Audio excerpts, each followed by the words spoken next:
So, hello everyone. Good evening. Mayang gabi sa inyo na mga kaigsunan. And I'm so very grateful na ninig kagabihon igaan ko sa inyong opportunity no maka-speak in front of you makasangyaw sa mga balita na ikan sa ating ngayon. So actually, I'm very excited sa pagsulti at the same time, a little bit of nervous. Pero di na siya hindrance ang nervousness para kita makapadayon sa ating pangalagan sa Ginoo. And before ko go deeper sa akong mensahe, mananggit ko sa inyong magsagol-sagol ko sa akong dialect ba sa pag-speak. Kaya actually, I am a pure Hiligaynon or Ilonggo, and then I'm still learning sa pag-speak sa Bisaya o Cebuano. So before kita magkato sa aming mensahe, pangabay ko pa mga kaigsunan sa pagtuto sa atong mga ulo para sa pag-ampo. Dalayawan, kag may dumaw naman, kaya ka sa kaitasan sa mga langit, tag-iya ka sa ang hinulaman ng kinabuhi sa sininga takna, nagpasalamat kami sa imo sa mga blessings and also Lord sa pag-guide mo sa tagsa-tagsa sa amon na panibawon sa sining balay alampuanan. Daghang salamat sa mga opportunity and at the same time, even sa mga trials na nag-aabot sa among kinabuhi. Lord, I hope and pray na ang mga pulong nga mga gawa sa akong mga bibig, makahatag, kadayawan o ma-serve as application sa mga adlaw-adlaw nga pagkinabuhi sa siniyuta. Ginoo, nagapangayo ang umising, kapasayduhan sa mga sayop nga mga buhat sa sininga kalibutan. Initan na ang lubos niya tugyan o inaampo sa pangalan lamang sa inyo. Buktungan na ang si Ginoong Jesus na aming personal na magduduwas.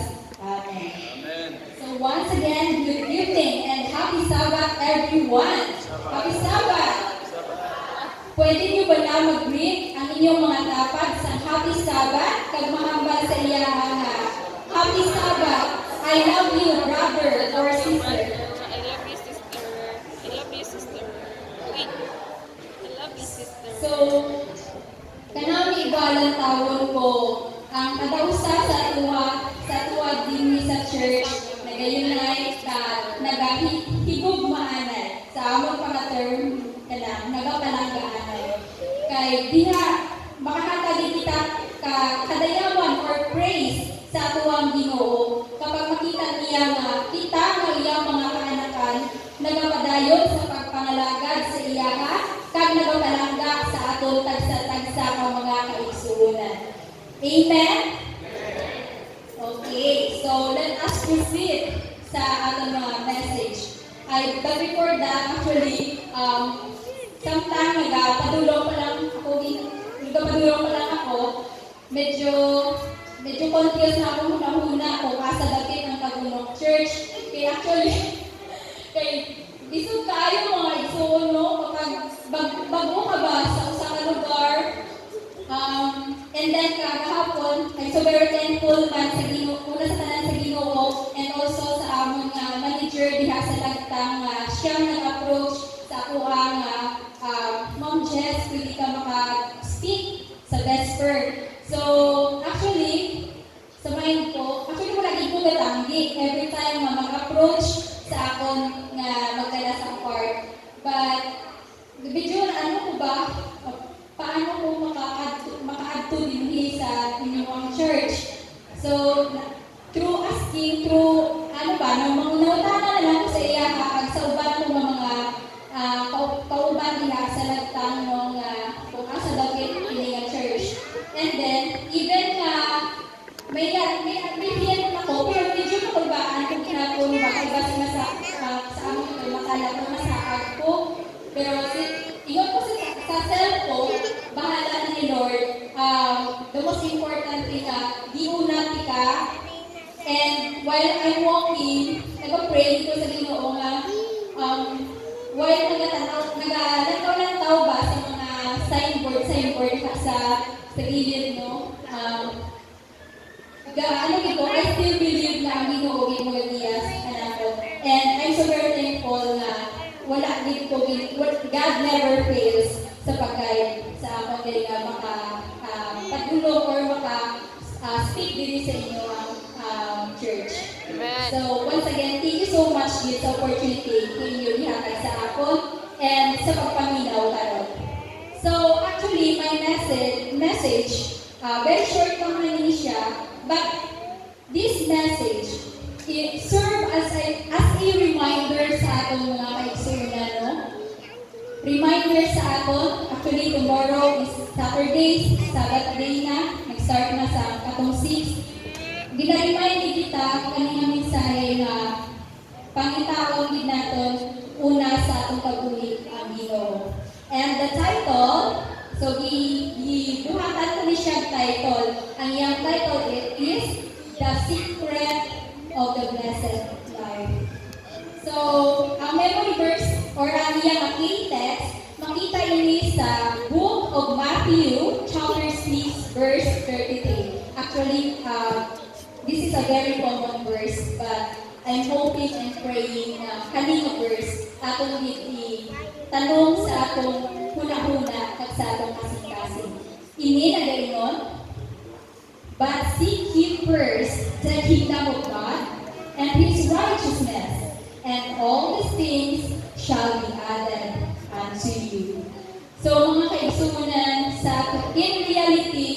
sa realidad sa atong nakabuhi, actually, hindi na itong madinay na kita naga-busy sa atong kinabuhi. Especially, no, una sa tanan, sa pagpangita sa kwarta, sa paguna sa atong mga obligasyon o kung sa atong mga responsibilities sa atong tagsa ka mga offices.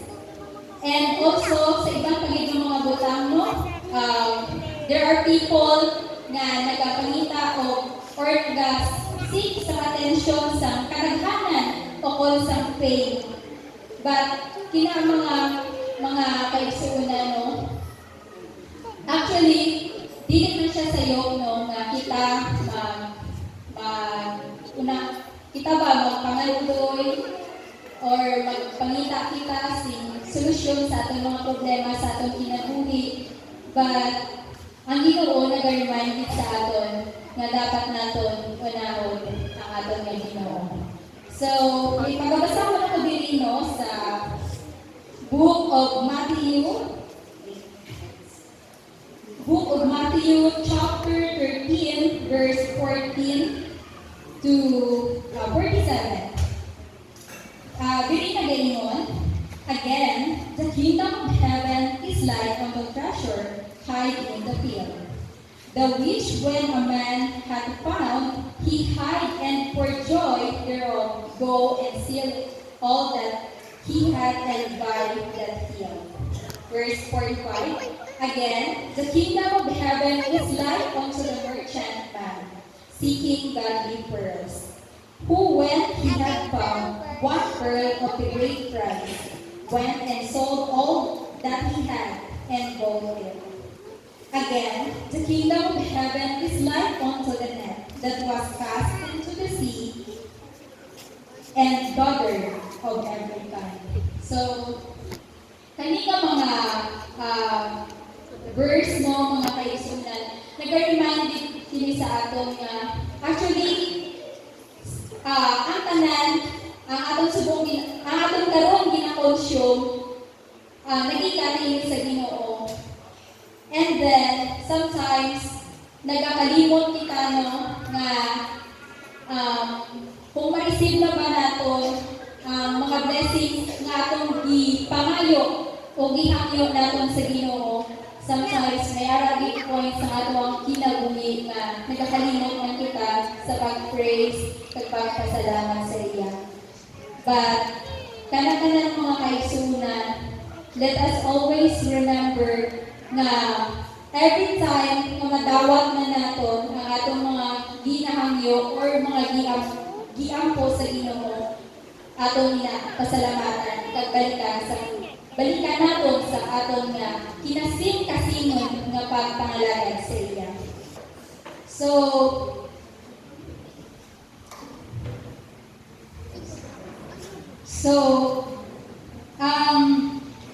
point number 1, no?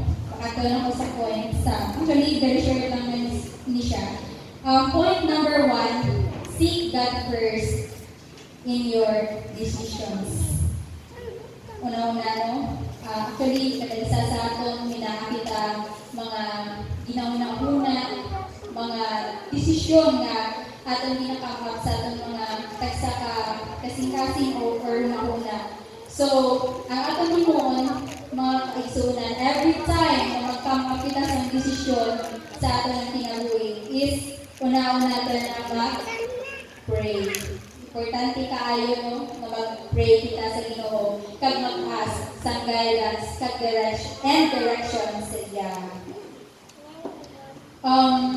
There is a Proverbs chapter 3 verse 5 and 6. So nagaingon, trust in the Lord with all your heart and do not lean on your own understanding. In all your ways acknowledge Him and He shall direct your paths.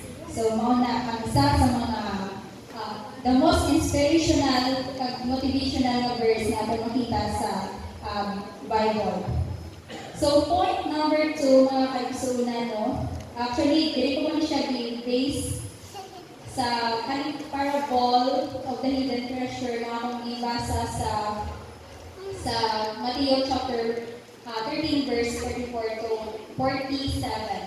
Actually, kanin siya ng mga verse na remind dito kung nga nag-dimension din nga kinahanglan sa ating pag-decide need ta ang guidance sa Ginoo. Kaya sometimes, mautong giingon ko ganina nung kung ma-receive na ganin natin or makuha na natin ang ating mga kagustuhan, sometimes nagkakalimot kita sa pagpasalamat kag pagbalik sa iya.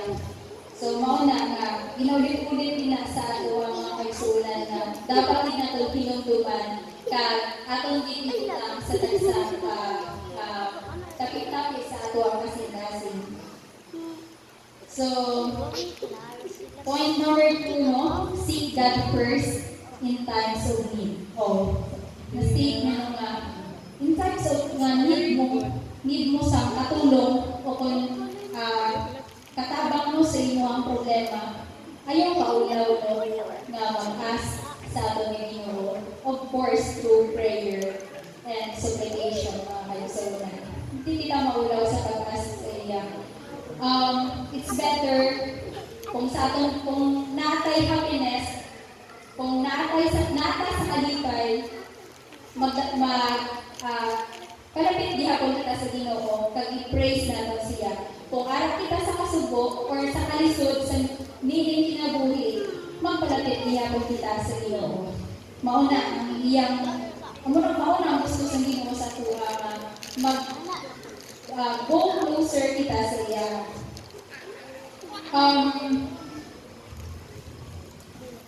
Actually nowadays no, reality man siya sa atuan din sa kalibutan na every time gani nga may problema, ginauna ta nga kanang i-share ka sa social media,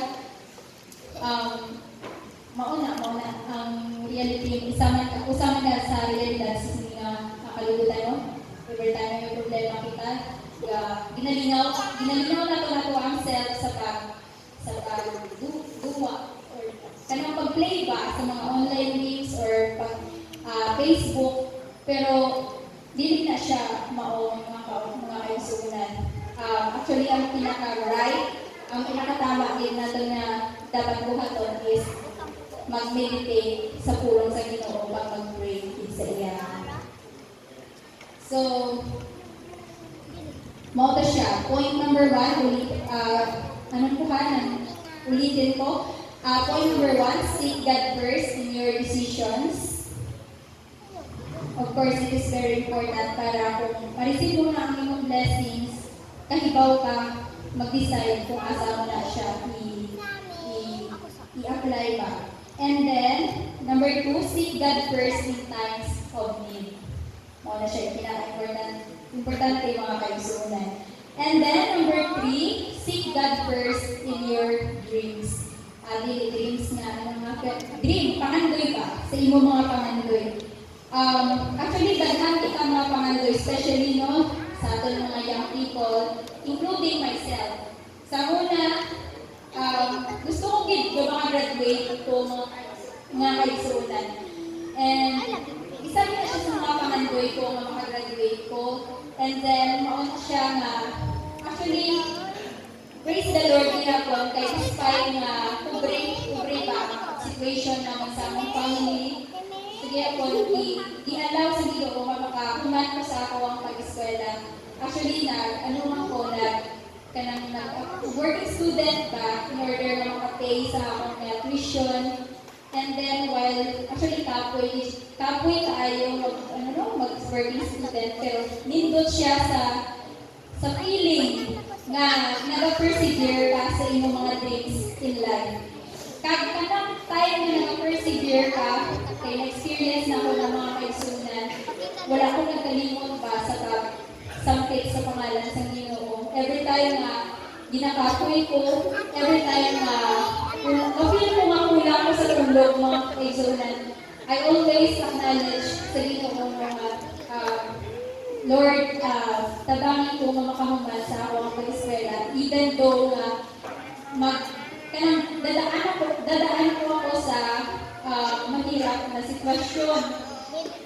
So, mauna siya mga kaigsunan. And praise the Lord nga nakapadayon and nakahuman yun. So, isa ka na siya sa mga dreams na itong sa kinabuhi. Then, after na nakagraduate, unsagin ng mga dreams, kanang makapangita ang trabaho. So, mauna siya, usapagin na siya sa mga pangandoy nato. And also, dili sa iyo na, hindi madali na makahanap ng trabaho mga kaigsunan, kay daghan kayo mga process, and everything na imo ma-experience in order na makita ka sa trabaho. And then, ang makanegosyo, and also makabalay mo na mga dreams, atong mga human dreams yan. Mga dreams natin bilang mga tao. Pero, actually, di mo sa Ginoo nga, dili ka sa sayo ng mga ndoy ka, dili sayo, as long as nga, sa kadalakaw mo sa imo ang kinabuhi, i-acknowledge mo siya, and you worship Him through prayer. Actually, seeking God first is not a waste of time, mga kaigsunan. Let us always remember mga kaigsunan. And, so, mauna siya, mga kaigsunan, mga very, siya, actually, sa pag-i-read niyo kanang verse sa Mateo chapter 6, verse 33, ako, sayo na siya mag-gets nimo kung unsa ang wonderful promise sa Ginoo sa tuwa. No? Ulitin ko, but seek ye first the kingdom of God and His righteousness, and all these things shall be added unto you. Mauna siya mga kaigsunan. So again, there are 3 points nga akong i-prepare. And ang key text mo ito siya sa Mateo chapter 6 verse 33. Ulitin ko before I end my message. Point number 1, seek God first in your decisions. Na point number 2, seek God first in times of need. And point number 3, seek God first in your dreams or sa ato ang mga pangandoy. Mga tanong. And let us always remember, ulitin ko, seeking God first through prayer, through worship, and through supplications is not a waste of time. It is our reason and purpose nga naman na nakita din ni makalimutan. Because ang ating life, ang pag-relate sa ating sa Ginoo na may ara siya reason, purpose, and also meron siya timing.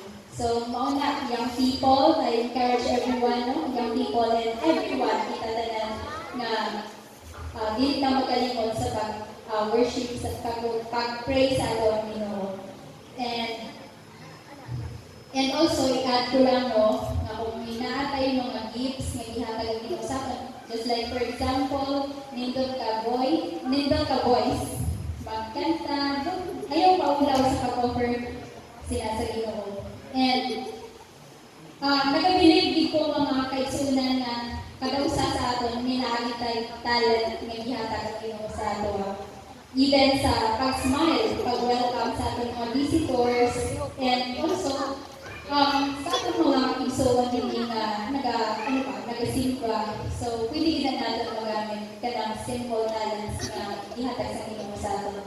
Kay ang pag-offer naton sa atong talent sa iya, usama na siya sa way na mapakita naton nga gihigugma naton siya, and also giuna naton siya sa tuwang kinabuhi.